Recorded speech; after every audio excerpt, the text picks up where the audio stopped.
She thought she'd found love in a grocery store parking lot. He was a gentleman, flowers, kind words, a smile that promised she'd never be lonely again. 3 months later, she married him. 6 months after that, she discovered her bank accounts were nearly empty. Over $100,000 gone. The man she'd trusted with her heart had been methodically draining her life savings, opening credit cards in her name, creating fake investment accounts. The gentleman had become a con artist, and she'd never seen it coming. How does a smart, educated woman fall for such a cruel deception? What warning signs did she miss while searching for companionship in her golden years? And what happened when she finally discovered the truth? The Texas sun beat down on the parking lot of H-E-B on a Thursday afternoon in late April 2019. Margaret Sullivan, 63 years old, pushed her shopping cart toward her silver Honda Civic, her arms aching slightly from the weight of the grocery bags.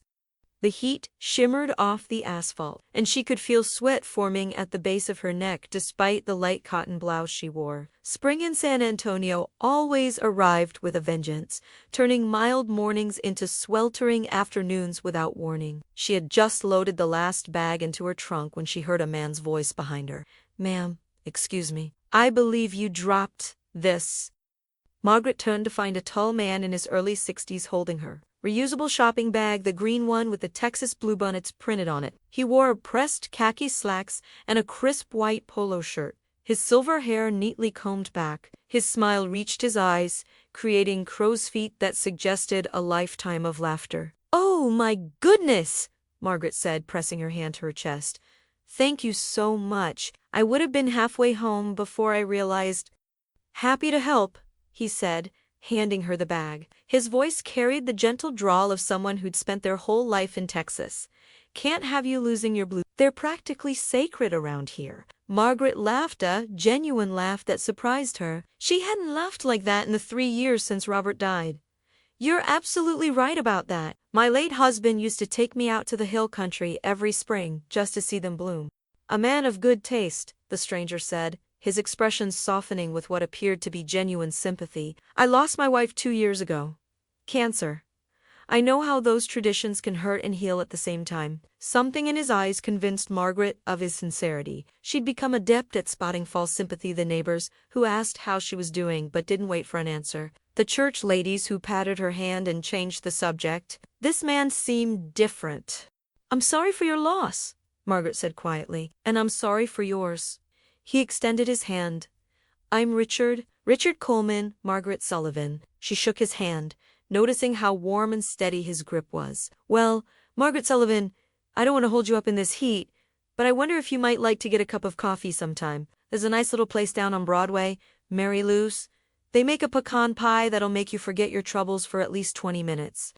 Margaret hesitated. She hadn't been on anything resembling a date since Robert's funeral. Her daughter Jennifer, who lived in Houston with her own family, had been encouraging her to get out there for over a year now.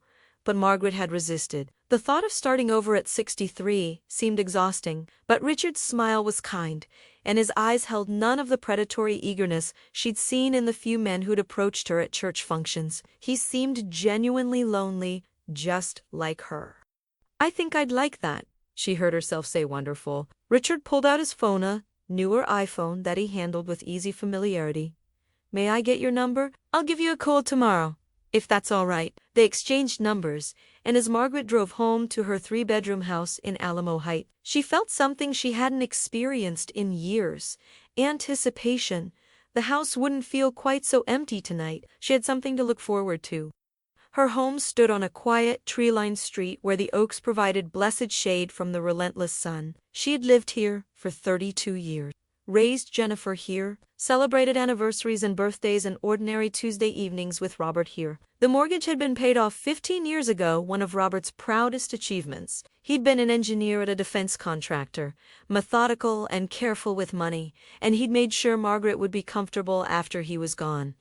The life insurance payout, combined with Robert's pension and her own modest retirement from 25 years as an elementary school librarian, meant Margaret had roughly $470,000 in savings and investments. Robert had set it all up with their financial advisor, explaining every detail to Margaret in those final weeks when they both knew the heart disease would win. "You'll be fine, Maggie," he'd told her, using the nickname only he was allowed to use.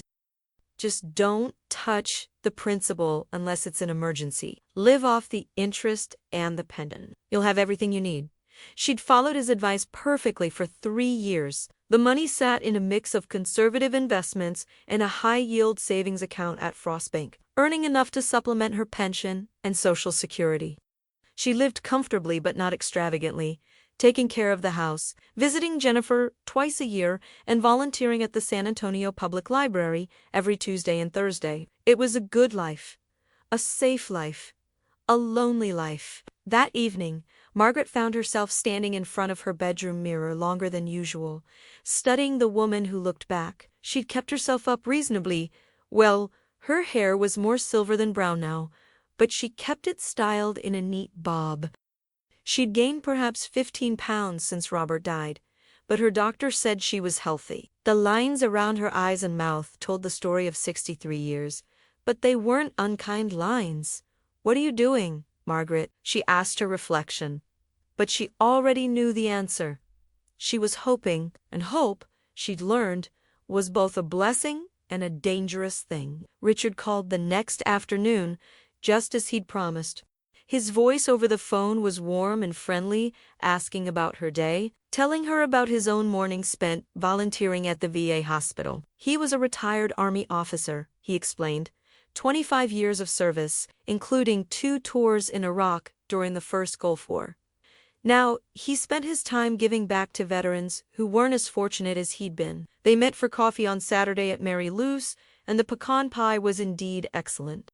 Richard was a perfect gentleman. He pulled out her chair, insisted on paying, and asked thoughtful questions about her life. He told her about his own.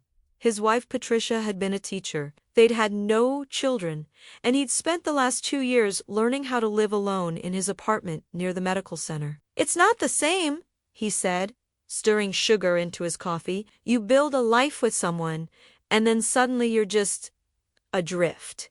Everything reminds you of them, but nothing brings them back." Margaret understood completely. They talked for 2 hours, long enough for the lunch crowd to come and go. And when Richard walked her to her car, he asked if she'd like to have dinner the following week.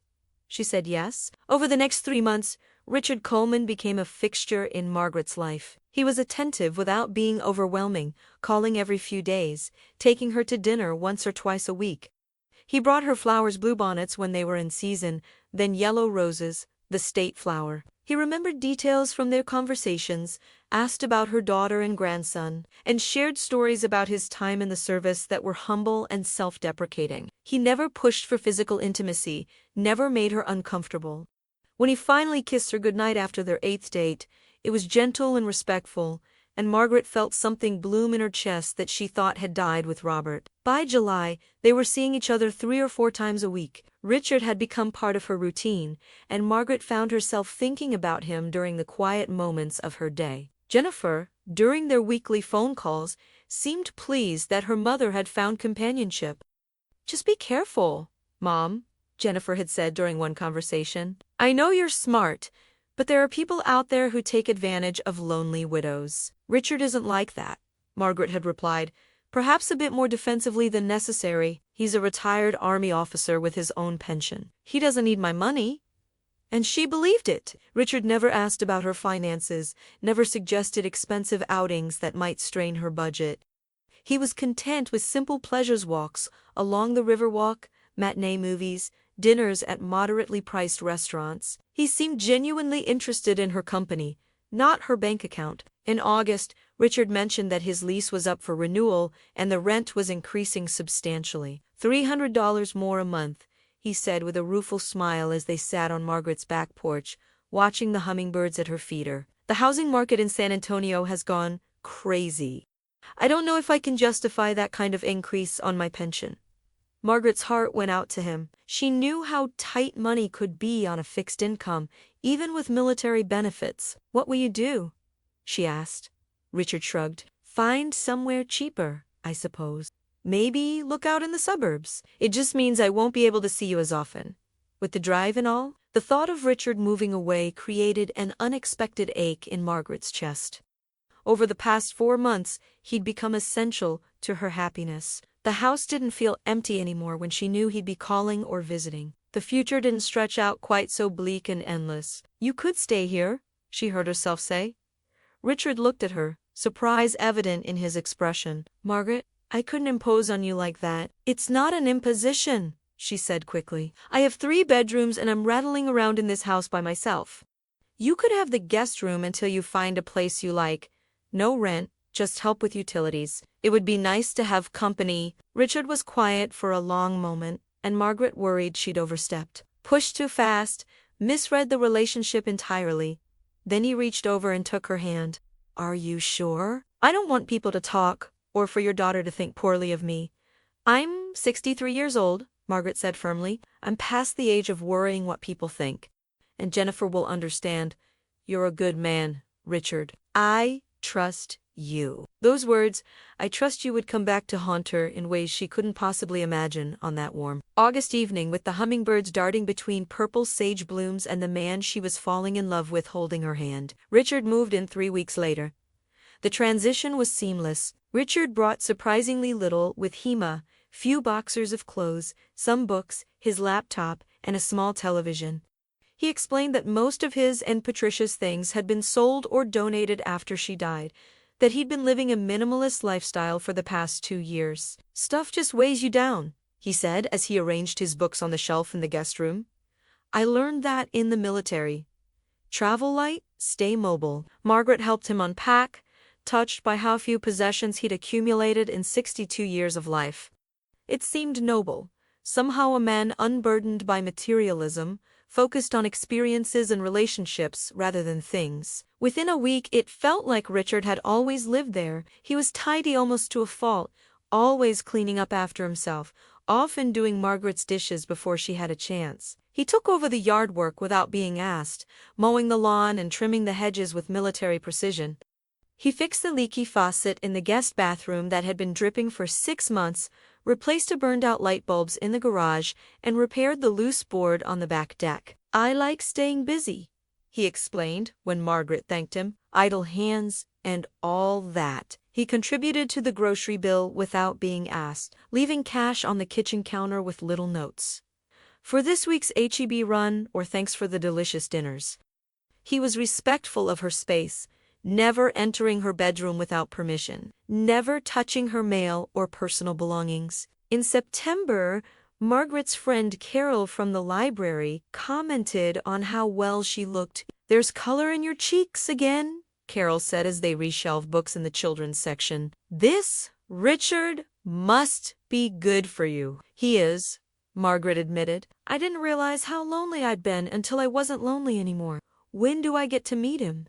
"Soon," Margaret promised. "He's a bit shy about meeting my friends. He says he doesn't want to embarrass me if I decide I'm tired of him." Carol laughed. "At our age, we don't have time to play games. If he makes you happy, parade him around town." But Richard continued to demur when Margaret suggested social events. He didn't want to attend her church. He'd had a complicated relationship with religion since Patricia's death, he explained.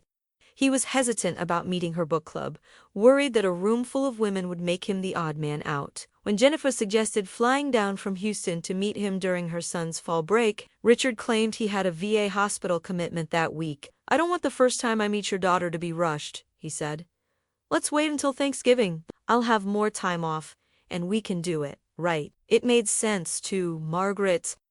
Richard was thoughtful, wanting everything to be perfect. She appreciated his consideration, his desire to make a good impression. October brought cooler weather and a shift in their relationship. One evening, as they watched a movie on the couch, Richard took Margaret's hand and said quietly, "I'm falling in love with you." Margaret's heart, which she'd thought had ossified after Robert's death, seemed to expand in her chest. "I'm fallen in love with you, too." They kissed, and this time it deepened into something more.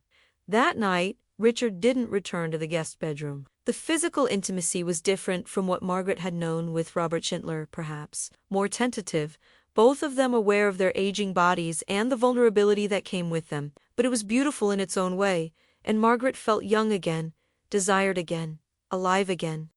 In the afterglow, lying in the darkness of her bedroom with Richard's arm around her, Margaret whispered, "I never thought I'd feel this way again." "Neither did I," Richard murmured into her hair. "You're a gift, Margaret. An absolute gift." The next morning, over coffee, Richard broached a delicate subject. "Margaret, I need to be honest with you about my finances." Margaret's stomach tightened slightly, but she kept her expression neutral. "All right. My pension is decent, but it's not as much as I let you believe. Between Patricia's medical bills and some bad investments I made after she died trying to distract myself, I guess I'm not in great shape financially. I'm not destitute," he added quickly, "but I'm not comfortable either. I just wanted you to know the truth now that this is getting serious." Margaret reached across the table and took his hand. "Thank you for telling me. I appreciate your honesty." "I would never ask you for money," Richard said, his voice earnest. "Never. I just wanted you to know where I stand. I can still contribute to groceries and utilities, but I can't take you to fancy restaurants or buy you expensive gifts. I hope that's okay." "Richard, I don't care about expensive things. I just care about you." He smiled, but there was something in his eyes, relief, perhaps, or calculation.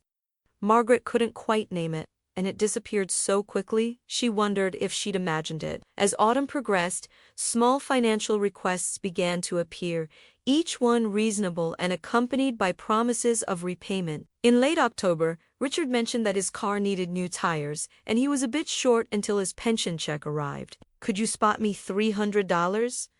I'll pay you back on the 1st. Margaret wrote him a check without hesitation.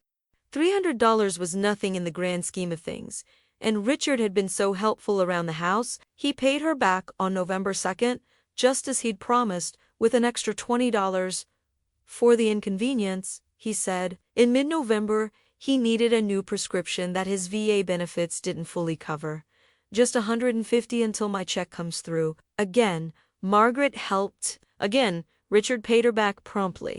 On Thanksgiving, Jennifer and her family did come to visit. Margaret had been nervous, wanting her daughter to like Richard, wanting Richard to make a good impression. The dinner was pleasant enough. Richard was charming and attentive, complimenting Jennifer's son Tyler on his football achievements, asking thoughtful questions about Jennifer's work as a pharmaceutical sales rep.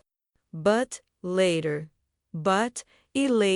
as Margaret and Jennifer cleaned up in the kitchen while Richard and Jennifer's husband Steve watched football in the living room, Jennifer's expression was troubled. "Mom, can I ask you something?"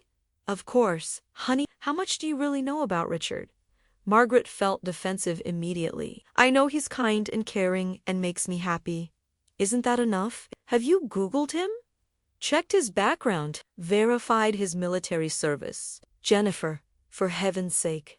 "Mom, I'm serious. You met him in a parking lot 4 months ago, and now he's living in your house. Don't you think you should know more about him?" "I know what I need to know. He's not after my money, if that's what you're worried about. He has his own pension." Jennifer bit her lip, clearly wanting to say more, but holding back. "Just be careful, okay? Promise me you'll be careful." "I promise," Margaret said, eager to end the conversation. But Jennifer's words planted a small seed of doubt that Margaret tried hard to ignore. In early December, Richard proposed. They were at the San Antonio Botanical Garden, walking through the winter displays, when Richard stopped by a fountain and took both of Margaret's hands in his. "Margaret Sullivan, I know we haven't known each other very long, but at our age, we don't have time to waste. You've brought joy back into my life. You've given me a reason to wake up in the morning. Would you do me the honor of becoming my wife?" He didn't have a ring. He apologized for that, explaining he wanted to let her choose her own, but his eyes were sincere, his voice was steady, and Margaret's heart answered before her head could raise objections. "Yes," she said. "Yes, I'll marry you." They married at the courthouse on December 20, 2019, with 2 witnesses pulled from the hallway.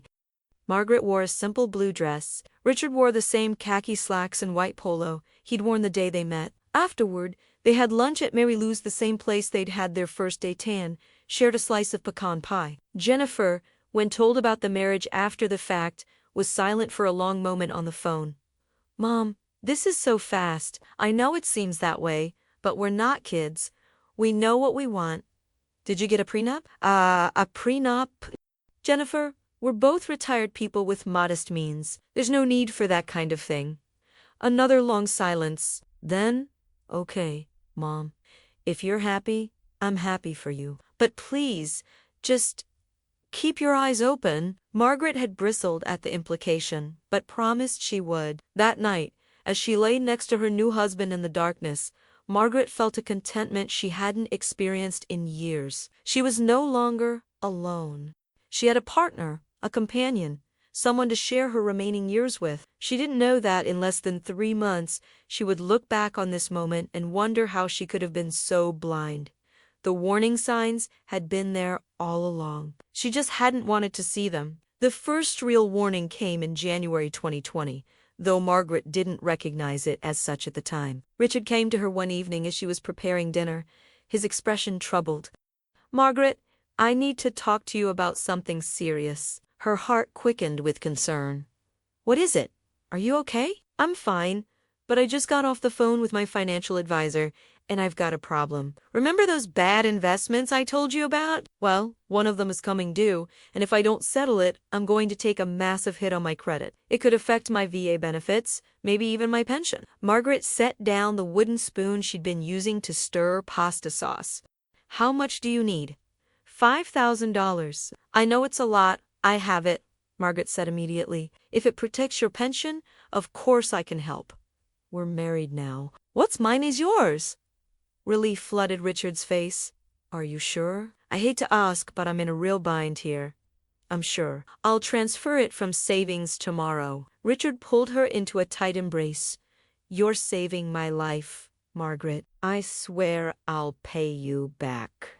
As soon as this investment matures in 6 months, you'll get every penny back with interest." The next day, Margaret transferred $5,000 from her savings account to Richard's checking account. It hurt to see that much money leave at once. Robert would have been horrified, but Richard was her husband now. They were a team. The investment never matured. 6 months would come and go without Richard mentioning repayment, and by then, Margaret would have far bigger problems to worry about. In February, Richard suggested they consolidate their finances. "It's silly for us to maintain separate accounts," he said one morning over coffee. "We're married. We should have a joint account for household expenses. It'll make everything easier." Margaret hesitated. Robert had always maintained that she should keep her own accounts, her own financial independence, but Robert was gone, and Richard was her husband now. She was being old-fashioned, clinging to outdated notions of financial separation. "What did you have in mind?" she asked. "Just a joint checking account. We'll each put in equal amounts every month for bills, groceries, that sort of thing. Your savings and investments can stay separate. This is just for day-to-day stuff." It sounded reasonable. They opened a joint checking account at Frost Bank with an initial deposit of $2,000, $1,000 from each of them. They added both names to the account with equal access. What Margaret didn't realize was that Richard had also quietly added his name to her individual savings account during the same visit to the bank. The banker, seeing they were married and that Richard had brought Margaret's account numbers in a signed form, had processed the addition without question. Margaret had signed several documents that day, trusting Richard's explanation that it was all routine paperwork for the joint account. By the time she discovered what had happened, $47,000 would be gone. But in February 2020, Margaret was still blissfully unaware. She noticed small things: credit card statements that seemed higher than expected, cash that disappeared from her wallet more quickly than it should have. But Richard always had explanations. "I took $40 from your wallet for gas, honey. I meant to tell you. That charge for $600? That was the plumber, remember? The one who fixed the water heater." Margaret didn't remember a $600 plumbing bill, but the water heater had indeed been acting up. and she trusted Richard to handle those things. In March, the COVID-19 pandemic hit, and the world turned upside down. San Antonio went into lockdown, and suddenly Margaret and Richard were spending 24 hours a day together in the house. At first, it was comforting having Richard there during such a frightening time made Margaret feel safe. But isolation revealed cracks that social interaction had hidden. Richard became irritable when confined. He snapped at Margaret over small things, how she loaded the dishwasher, the volume of the television, the way she chewed her food. He apologized afterward, blaming stress and cabin fever, but the outbursts became more frequent. He spent increasing amounts of time in the guest bedroom on his laptop. The door closed. When Margaret asked what he was doing, he said he was managing his investments, trying to recoup some of his losses from 2019. "I'm doing this for us," he said, "so we can have a secure future." In April, Margaret needed to access her savings account to pay her property taxes. When she logged into her online banking, she was stunned to see the balance: $283,422.16. That couldn't be right. She should have had approximately $330,000 in that account. She checked the transaction history with shaking hands. Transfers to Richard Coleman. Over and over again. Small amounts at first: $500 here, $1,000 there. Then larger sums: $5,000, $8,000, $12,500.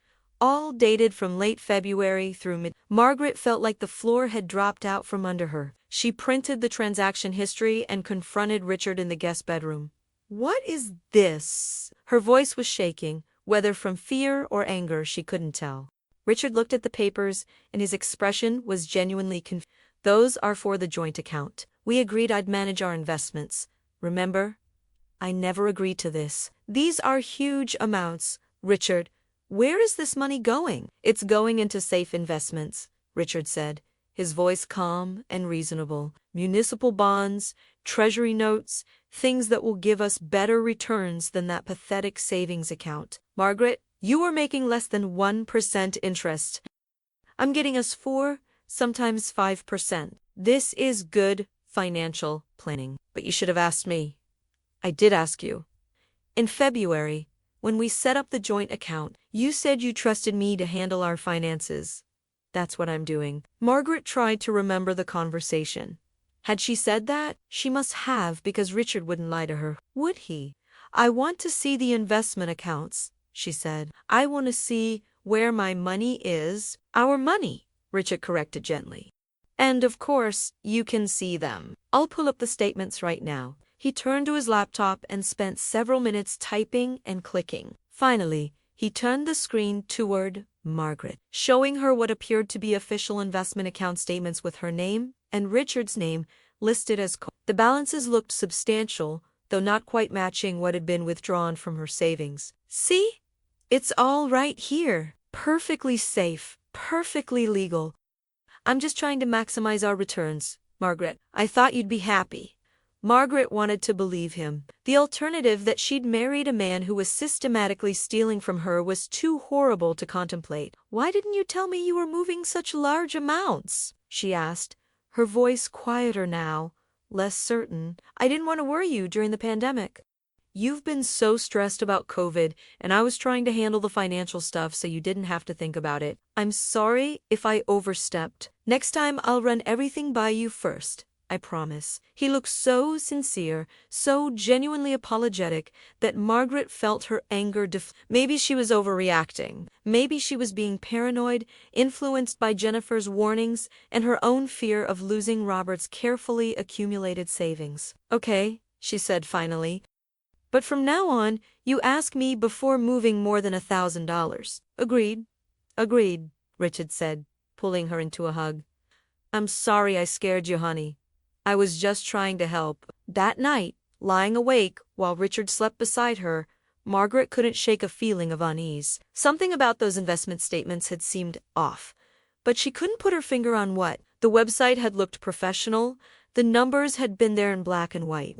But why couldn't she remember the name of the investment company? In May, Margaret tried to access the investment accounts Richard had shown her. He'd written down the login information, and she'd tucked it into her desk drawer. But when she pulled it out and tried to log in, the website didn't exist. She typed the URL carefully 3 times. Each time, her browser returned an error. This site can't be reached. Heart pounding, Margaret searched for the company name, Cornerstone Wealth Partners. Nothing came up except generic results for wealth management firms. No specific company by that exact name with offices in Texas. She tried calling the phone number on the statement, disconnected. Margaret sat at her desk, the printout trembling in her hands as the truth began to crystallize in her mind like ice forming on a window. Richard had shown her fake statements. The website had been fake. The company didn't exist. Her money was gone.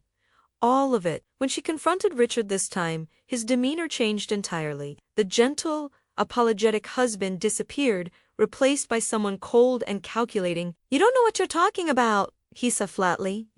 "The pandemic has you stressed out and paranoid. The website doesn't work, Richard. The company doesn't exist."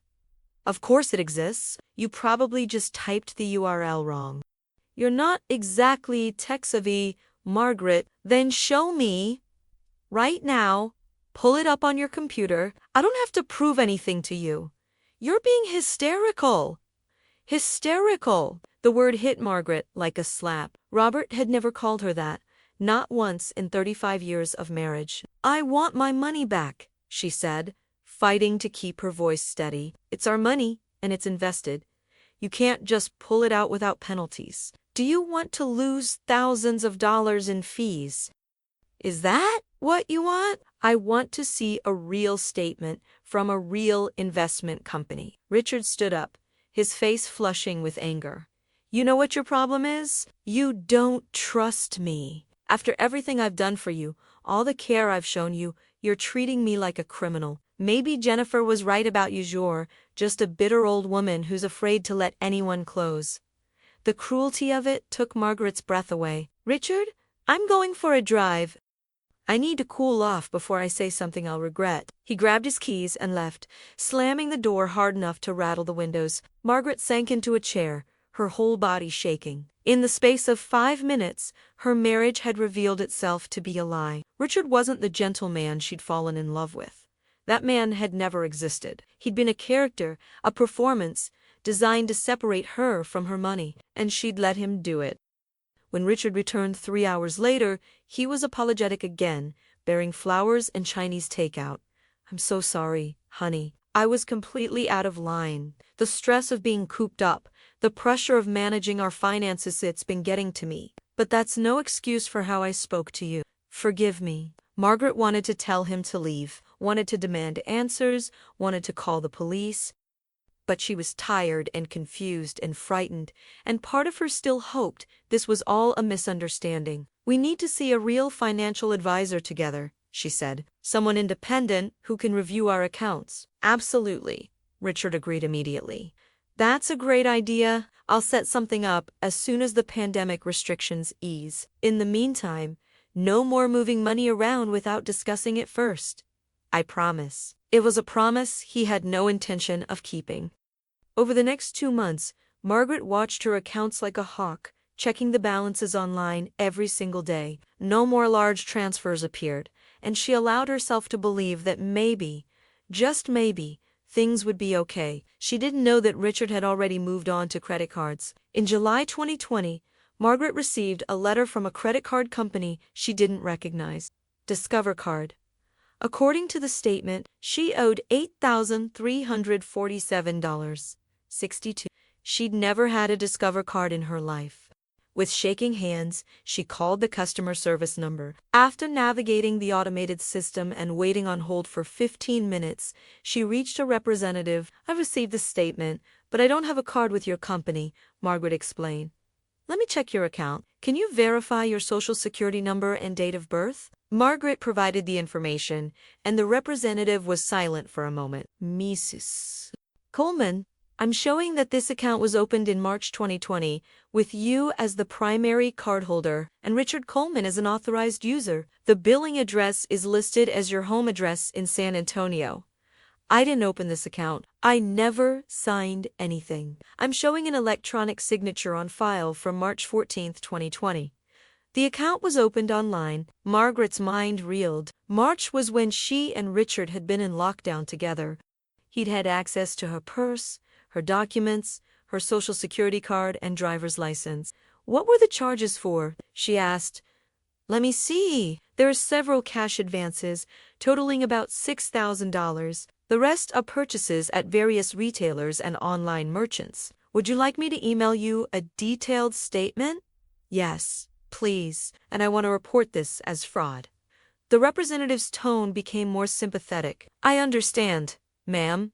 However, since your husband is listed as an authorized user and you share a household address, this becomes a civil matter rather than identity theft. You'll need to resolve it with your husband or through divorce proceedings. But I didn't authorize this card. I understand your frustration, but from our perspective, you're legally married to the authorized user and the account was opened at your shared address. If you'd like to close the account, we can do that, but the balance would still need to be paid. Margaret felt like she was going to be sick. How many other accounts do I have with your company? Another pause. Just this one with Discover. But you might want to check your credit report to see if there are accounts with other issues. After hanging up, Margaret immediately went online and requested her credit report from all 3 bureaus. What she saw made her dizzy. 6 credit cards she'd never applied for, all opened between March and June 2020. Discover, $8,347. 62. Capital One, $12,483. 91 Chase, $7,756. 44. Citi, $9,234. 17 Bank of America, $6,891. 23 American Express, $14,327.85. Total credit card debt. Then she went through the house systematically, gathering every piece of financial documentation she could find. Richard listed bank statements, as an authorized user. Investment records, all credit card bills that had been arriving and that Richard had assured her were just junk mail. Her hands shaking so badly she could barely operate everything across the bed, creating a timeline of financial devastation. The picture that emerged was clear and brutal. From January through July 2020, Richard had systematically drained her accounts and destroyed her credit. The $47,000 taken from her savings account had disappeared into thin air, probably cash withdrawals or transfers to accounts she didn't know existed. The credit cards had been used for cash advances and purchases she couldn't trace. In 7 months of marriage, she'd lost over $106,000. When Richard came home that evening, Margaret was waiting for him at the kitchen table with the printouts arranged in neat stacks. We need to talk, she said, her voice surprisingly calm. Richard glanced at the papers and his expression hardened. What's all this? This is evidence of fraud. Evidence that you've been systematically stealing from me since we got married. Maybe even before. That's ridiculous. 6 credit cards, Richard. 6 cards I never applied for, all in my name, all maxed out. Nearly $50,000 missing from my savings. Where's the money? Richard's face went through several transformations: surprise, anger, calculation, and finally, resignation. He pulled out a chair and sat down heavily. It's not what you think, he said quietly. Then explain it to me. I had some debts. From before we met, gambling debts. Dangerous people, Margaret, the kind who don't accept late payments. I needed to pay them off, or I was going to get hurt. Maybe worse. The confession was so unexpected that Margaret actually laughed, a harsh, bitter sound. So your solution was to steal from your wife? To ruin my credit and take my retirement savings? I was going to pay it all back. I swear I just needed time to get back on my feet. With what money, Richard? Where's your pension? Your military retirement? Does any of that even exist? Or was it all lies? He didn't answer, which was answer enough. Get out, Margaret said. Margaret, get out of my house tonight. Right now. Pack your things. You can't just kick me out. I'm your husband. This is my home too. We'll see what a lawyer has to say about that. But tonight, you're leaving. If you're not gone in 1 hour, I'm calling the police. Richard stood up, his expression turning ugly. You think you're so smart? You signed those credit card applications. Margaret, you gave me access to your accounts. No court is going to see this as anything but a marital disagreement. And good luck proving I did anything illegal. You forged my signature, electronic signatures, done from our shared computer. Could have been you, could have been me. Can't prove which. And some of those investments, some of that money, it's already gone. Margaret, spent. Even if you divorce me, even if you take me to court, you're never getting it back. It's gone. The cruelty in his voice was breathtaking. This was the real Richard Colemanor. Whatever his real name was, the gentleman who'd picked up her shopping bag in the H-E-B parking lot had been a ghost, a fiction. 1 hour, Margaret repeated, her voice shaking now. Or I call the police. Richard grabbed his keys and wallet. I'll get my stuff tomorrow. You'll regret this, Margaret. You'll regret being so suspicious and untrusting. I was the best thing that ever happened to you, and you threw it away. He slammed the door on his way out, and Margaret heard his car roar to life in the driveway. She sat at the kitchen table, surrounded by evidence of her own gullibility, and finally let herself cry. She cried for the money she'd lost Robert's, careful savings, the security he'd tried to provide for her. She cried for her own foolishness, for ignoring Jennifer's warnings, for being so desperate for companionship that she'd overlooked every red flag. She cried for the loneliness that had made her vulnerable and the trust that had been weaponized against her. When the tears finally stopped, Margaret picked up her phone and called Jennifer. Mom, it's almost 11. What's wrong? Everything, Margaret said. Jennifer, you were right. About Richard. About all of it. I need help. I'm coming, Jennifer said immediately. I'll be there by morning. Just lock the doors and don't let him back in, okay? Okay. Mom, I love you. We're going to fix this. Margaret wanted to believe her, but as she looked at the stacks of paper documenting her financial ruin, she couldn't imagine how. That night, she barely slept. Every sound made her jump, terrified that Richard would come back, angry and dangerous. She dragged a chair against the bedroom door and kept her phone clutched in her hand, 911 ready to dial. But Richa didn't come back that night. The real nightmare fighting to recover her life and her money was just beginning. Jennifer arrived at 6:30 a.m. with her husband Steve and their son Tyler. She took one look at her mother's exhausted face and pulled her into a fierce hug. We're going to get through this, Jennifer said. But first, coffee. Then we make a plan. Over coffee and the kolaches that Steve had picked up on the drive, Margaret told them everything. Jennifer listened without interruption, her expression growing darker with each revelation. Steve took notes, his methodical engineer's brain already organizing the information. First things first, Steve said when Margaret finished. We need to secure all your accounts. Change every password, set up fraud alerts, freeze your credit, then we get you a lawyer. A good one. I can't afford a good lawyer, Margaret said miserably. I can barely afford a bad one now. Yes, you can, Jennifer said firmly. Steve and I are covering it. This isn't negotiable, Mom. Family helps family. The tears came again, but this time they were tears of gratitude and relief. Over the next week, Jennifer and Steve helped Margaret systematically document everything. They pulled bank records, credit card statements, and investment documents. They created a timeline of Richard's theft, noting every fraudulent transaction they could identify. They hired Patricia Morrison, a divorce attorney with 20 years of experience and a reputation for being ruthless when necessary. This is going to be ugly, Patricia warned during their first meeting. He's clearly a con artist, probably has done this before. The good news is that Texas is a community property state, which means debts incurred during the marriage are joint. The bad news is that proving he's solely responsible will be challenging. What about fraud charges? Jennifer asked. Can we get the police involved? Patricia shook her head. The credit cards are tricky. They're in Margaret's name, opened from her home computer, using her information. From a criminal perspective, it's hard to prove Richard did it without Margaret's knowledge or consent. It becomes he said, but the money from the savings account? He was an authorized user on a joint account. Again, hard to prove theft. He'll claim it was for legitimate household expenses or investments that went bad. Margaret felt her hope deflating. So, he just gets away with it. I didn't say that, Patricia said with a slight smile. Civil court has a lower burden of proof than criminal court. We can absolutely take him to court for the divorce and argue that he defrauded you. We can seek a judgment that makes him solely responsible for the credit card debt.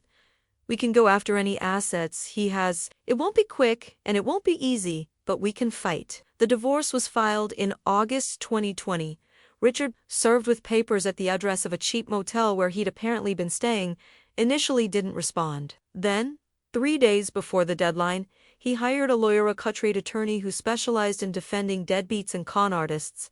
Richard's strategy became immediately clear: delay, deny, and drag Margaret through the mud. He claimed they'd had a joint understanding about the finances. He produced text messages that he claimed showed Margaret agreeing to various expenditures. He suggested that Margaret's age and stress had made her confused and forgetful, that she'd authorized everything and simply didn't remember. He's gaslighting you through his lawyer, Patricia said grimly. It's disgusting, but not uncommon. The discovery process revealed some truths about Richard Coleman, though his real identity remained murky. The social security number he'd given Margaret didn't match his name in federal databases. His claimed military service couldn't be verified through normal channels. The apartment he'd said he was being evicted from didn't exist at the address he'd provided. Richard Coleman might not even be his real name. He's probably done this before, Patricia said. Con artists like this have patterns. They find lonely, vulnerable targets, often widows or divorces with money. They romance them, marry them quickly, drain their accounts, and disappear. Sometimes they have multiple identities. Margaret felt sick. How did I not see it? Because he was good at it, Patricia said gently. This wasn't your fault, Margaret. Predators like Richard are professional liars. They know exactly which buttons to push. The credit card companies were unsympathetic to Margaret's situation. As Patricia had warned, from their perspective, the cards were legitimately opened in Margaret's name from her computer. The fact that she was married to the authorized user made it a domestic issue, not fraud. Margaret negotiated payment plans for the cards she couldn't immediately pay off, draining what remained of her savings to settle the smaller balances. Her credit score, once in the high 700s, plummeted to the low 500s. She would spend years rebuilding it. The court case dragged on for 14 months. Richard's lawyer used every delay tactic available, requesting extensions, claiming missing documents, scheduling conflicts. Richard himself failed to appear for 2 depositions, claiming illness both times. But Patricia Morrison was relentless. She subpoenaed Richard's phone records and found evidence of him contacting other women on dating sites, even while married to Margaret. She tracked down 2 former wives who'd been similarly victimized, one in Oklahoma, one in Louisiana. Both women provided affidavits describing the same pattern of behavior Margaret had experienced. In October 2021, the judge ruled in Margaret's favor. Richard was found to have defrauded Margaret through misrepresentation and was ordered to pay restitution of $106,000 plus interest, assumes sole responsibility for all credit card debt incurred during the marriage, forfeit any claim to Margaret's property, retirement accounts, or future assets, pay Margaret's attorney fees. It was a complete victory on paper.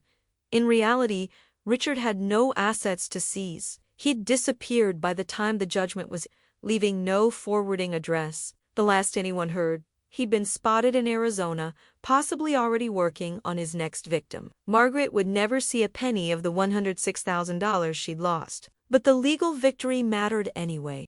It was validation that she hadn't been crazy or paranoid or hysterical. It was official acknowledgement that she'd been the victim of a crime, even if the criminal couldn't be caught. And it was the first step in rebuilding her life. The second step was facing her daughter. "I'm sorry I didn't listen to you," Margaret said one evening as she and Jennifer sat on the back porch, watching the sunset. "You tried to warn me, and I was so defensive." "You wanted to be happy," Jennifer said, squeezing her mother's hand. "There's nothing wrong with that. I just wish he hadn't taken advantage of it." "I've been thinking about why I fell for it," Margaret said slowly, "and I think it's because I was so lonely after your dad died. The house felt so empty. Every day was the same: wake up alone, eat alone, go to bed alone. When Richard showed up and paid attention to me, made me feel seen and wanted. I didn't want to question it too closely. I was afraid if I looked too hard, it would disappear. You deserved to find love again, Mom. You still do. Just maybe with better vetting next time. Margaret laughed, a real laugh. Next time, I'm running a full background check, credit report, military records, the works. I'll hire a private investigator, Jennifer said, only half joking. Over the following months, Margaret slowly rebuilt her financial stability. She sold some stocks she'd kept in a separate account that Richard had never known about, giving her enough cash to pay off the remaining credit card balances. She refinanced her house to consolidate the debt, accepting a higher monthly payment in exchange for a lower interest rate. She got a part-time job at the library, supplementing her pension and Social Security. The extra income was helpful, but more than that, it got her out of the house, kept her engaged with people, gave her a sense of purpose. She joined a support group for financial fraud victims, meeting every other Tuesday at a community center downtown. Hearing other people's stories, some worse than hers, some eerily similar, helped her understand that she wasn't alone in her experience. At one meeting, a woman named Dolores shared her story of being scammed out of $200,000 by a man she'd met at church. The worst part wasn't losing the money, Dolores said. It was losing my trust in my own judgment. I kept thinking, how could I be so stupid? But my therapist told me something that helped. You weren't stupid. You were human. And he was a professional liar. Those words resonated with Margaret. She began seeing a therapist herself, working through the shame and self-blame that had been eating away at her. You keep using the word gullible, her therapist, Dr. Chun, observed during one session. But I don't think that's accurate. You made decisions based on the information you had at the time. He deliberately manipulated that information to deceive you. That doesn't make you gullible. It makes you the victim of a calculated crime. Slowly, Margaret began to forgive herself. She also began to speak out. When she heard about another widow in her church being pursued by a suspicious suitor, Margaret gently shared her own story as a cautionary tale. When the library hosted a senior safety seminar, Margaret volunteered to speak about financial scams targeting older adults. I lost over $100,000, she told the assembled group of seniors. But I learned some valuable lessons. First, trust your instincts. If something feels wrong, it probably is. Second, never give someone access to your accounts, no matter how much you love them, until you've known them for at least a year and verified their background. Third, listen to your children. They might be overprotective, but they're usually right. She listed red flags that she'd ignored. Richard's reluctance to meet her friends and family, his vague answers about his past, the too-quick proposal, his immediate move into her home, his financial emergencies that required her money. His resistance to seeing a legitimate financial advisor. If you see these signs, run, Margaret said. Don't walk. Run. Your loneliness is real and valid, but there are better solutions than falling for a con artist. Several attendees approached her afterward, thanking her for her honesty. One woman, tears in her eyes, said, I think I'm in the middle of this right now, with my boyfriend. He keeps asking to borrow money. Margaret gave her Patricia Morrison's card. Call this lawyer today. Don't wait. By early 2023, Margaret had stabilized her finances as much as possible. She would never recover what she'd lost. That money was gone forever. Her retirement would be tighter than Robert had planned, requiring her to work part-time for several more years and be much more careful with her budget. But she was okay. Damaged, but not broken. Wiser, sadder, but still standing. She'd learned that loneliness was preferable to being exploited. That companionship built on lies was worse than solitude. That her own company was better than the company of someone who saw her as a mark. She'd also learned that she was stronger than she'd thought, that she could survive financial devastation and emotional betrayal, that she could pick herself up, dust herself off, and keep going. One afternoon in March 2023, Margaret was shelving books in the library when she overheard two women talking in the next aisle. I just don't know if I can trust him, one woman was saying. We've only been dating for 3 months, but he's already talking about moving in together. What does your gut say? Her friend asked. that it's too fast. But I'm so tired of being alone. Margaret came around the bookshelf. I'm sorry to interrupt, but I couldn't help overhearing. May I tell you a story? She told them a condensed version of her experience with Richard. Both women listened with wide eyes. How did you recover? One of them asked. With help from my daughter, a joyed lawyer, and a lot of therapy, Margaret said honestly. But the first step was admitting I'd made a mistake and asking for help. Pride almost kept me from doing that, and it would have made everything worse. Thank you for sharing, the woman said. I think I need to slow things way down with this guy. Trust your instincts, Margaret said. They're usually right. As she walked away, Margaret felt something she hadn't experienced in years. A sense of purpose, her pain, her mistake, her victimization. It could help other people avoid the same trap. That night, Margaret Vida called Jennifer. How are you doing, Mom? Jennifer asked. You look good. Are you eating enough? I'm fine, honey. Better than fine, actually. I've been thinking about something, and I wanted to run it by you. Okay, I want to start a nonprofit.